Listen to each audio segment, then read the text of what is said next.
Well, and the second thing we talked about was earned income, renting the space, the four-wall concept. And so I think when we talk about funding, what's interesting is that we are talking about audience development and engagement. We are talking about marketing and public relations. We are talking about funding and donor development. They are all inextricably linked. Steve, if I could put you on the spot for just a moment. I'm thinking about a couple of the things that we've talked about, this idea of, for lack of a better phrase, a la carte arts, where we are providing an artistic experience for a particular demographic group, and also the concept of this four-wall rental, which is earned income, not contributed income. As someone who is an individual donor to organizations, how did these shifts make you feel as a donor?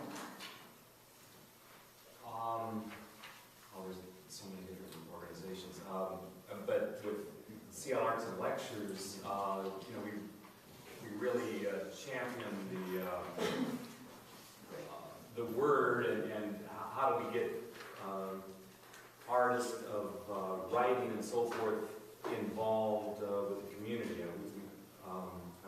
I probably don't have the story exactly right, but we had a format where we had 5 major things, and we put them on at Benaroya, and they were all kind of name authors, and much like the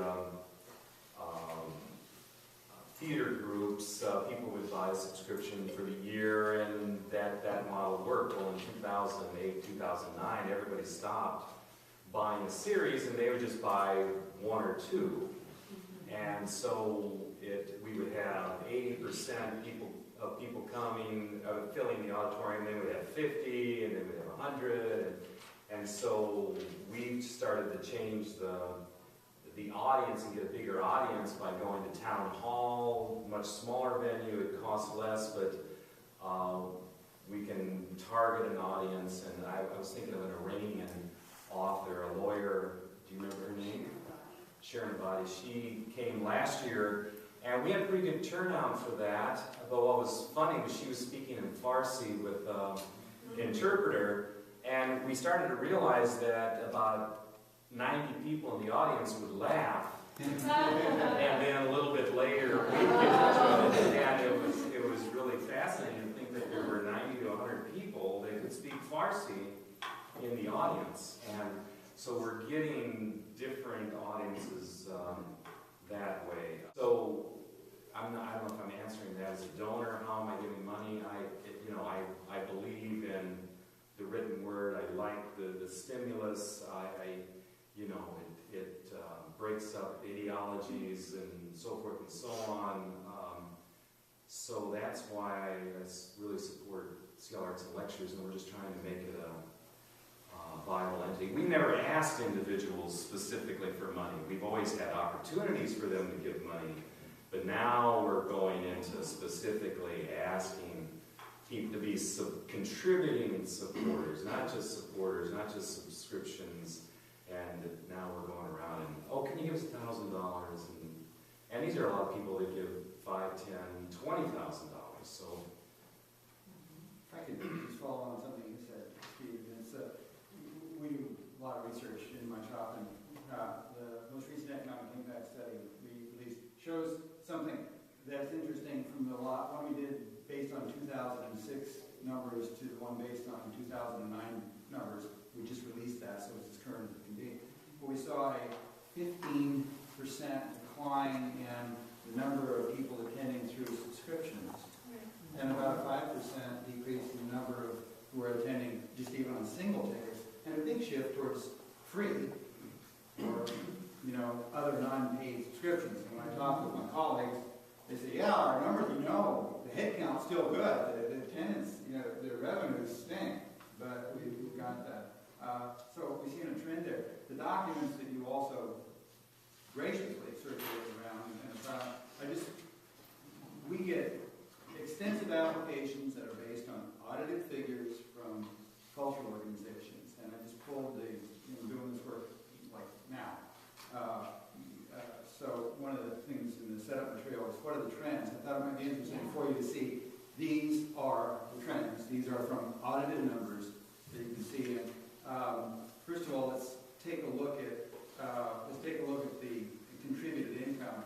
On average, from our recent study, I can tell you that contributed income is somewhere around half, and earned income is around half. It's going to vary. Performing arts, organizations, theater is the earned tends to be higher.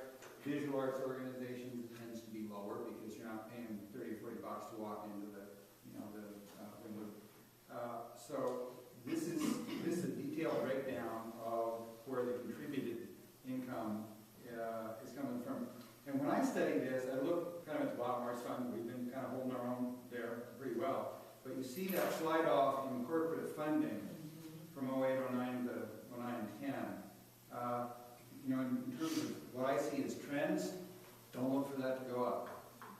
Things are shifting, and corporate is going to be tight. You can also see that foundations, have probably dropped a little bit. Some of that is linked to just the performance in the stock market, so no big surprise. But what is far and away the biggest color on there is that light green, and that's individuals. So if you want to think of what's the trend, there it is.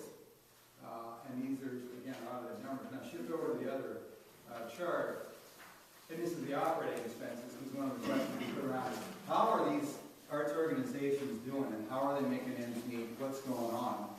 And these are our numbers. Now, surprisingly, and I just look at these and put the charts together so we see the numbers, is that there is a steady little increase in the overall operating expenses of these 11 arts groups. We call them charters. It doesn't mean to be anything, but it's the opera, the symphony, the largest kind of flagship organizations.